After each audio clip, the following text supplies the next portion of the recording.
Good morning, everybody. Today we'll talk about inflation in stocks.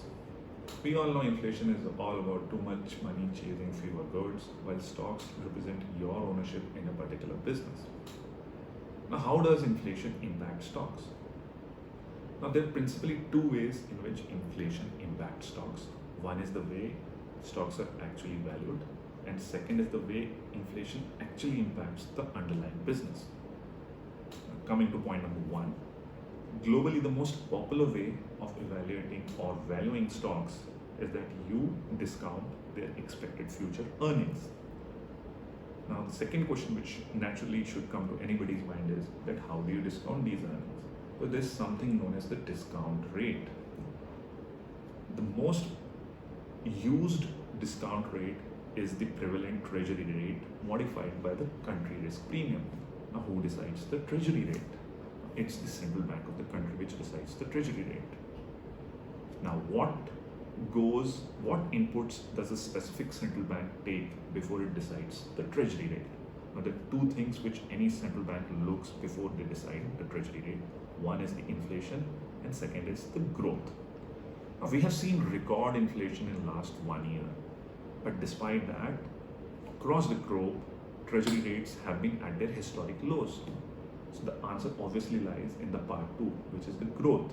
So central banks across the world still feel that growth is nascent and weak, and hence they are not passing on the inflation impact onto the latest treasury yields.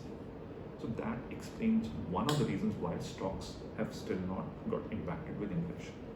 Now let's come to the business side of it. We know profits in any businesses are their revenues minus the expenses. So ideally, if inflation rises, your margins get squeezed, and that should act as a gravity on the stock prices. But again, we see little to minimal impact on stock prices because of this inflation. Now, what is the reason for it? I think we need to have a more granular analysis of the mainstream indices before coming on to the judgment as to if inflation is actually impacting stocks. So coming in the context of the Indian indices, they are dominated by financials, technology, pharma. Now, for some reasons, these three sectors are not much impacted with inflation. In fact, for some small sectors like metal mining, oil and gas, inflation has been earnings accretive. And technology, pharma have actually got their business prospects boosted by the recent COVID crisis. As far as the financials are concerned, inflation can impact them indirectly, but right now you have to understand that Indian banking system is coming out of a decadal high NPAs, which are getting resolved, and a lot of those NPAs were in the sectors which were actually hard hit by low inflation, which is the metal mining and the commodity sector. Now, as we stand, inflation has started impacting. Consumer good companies have started passing on the price hikes, and high inflation coupled with low job growth, weak economy can actually even act as a big drag on the credit offtake of our banks.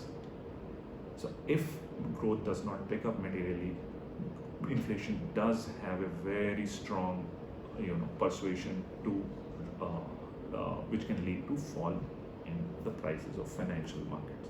So how do we play this markets? We cannot be out of equity, because for all you know, central banks can continue to persist with low rates, and if somebody has booked profits and is out of equity, he will not be able to participate in the future rally. So in my view, the best way to play this market is to be either with funds which dynamically manage your exposure across different asset classes, or be with funds which are value oriented. While there's not much to explain with the first part, the dynamic asset allocation funds automatically increase or reduce your equity exposure depending upon various market parameters. In the second case, this market still has segments which have not participated materially in this rally and offer considerable margin of safety and growth going forward. I hope this session was good for you. Thank you very much.